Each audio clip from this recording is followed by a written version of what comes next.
Hey there, investors. Today I'm diving into the basics of bonds and fixed income investments.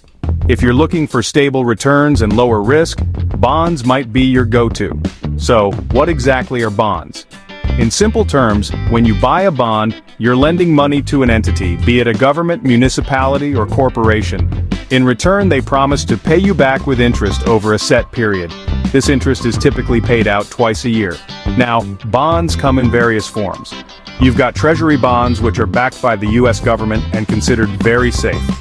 Municipal bonds are issued by local governments and often come with tax benefits. Then there are corporate bonds, which usually offer higher returns but come with higher risk. The bond market is massive and can be a bit complex, but the key takeaway is, bonds provide steady income and can help diversify your investment portfolio. They're less volatile than stocks, making them a good option for risk-averse investors. Also, don't forget about the credit rating of the bond issuer. Ratings from agencies like Moody's or Standard & Poor's can give you an idea of the issuer's ability to pay back the bond. So, to wrap it up, if you're seeking predictable returns and a cushion against market volatility, bonds should definitely be on your radar.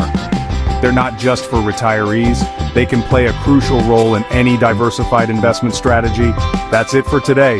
Thanks for watching, and happy investing. Don't forget to like and subscribe for more insights.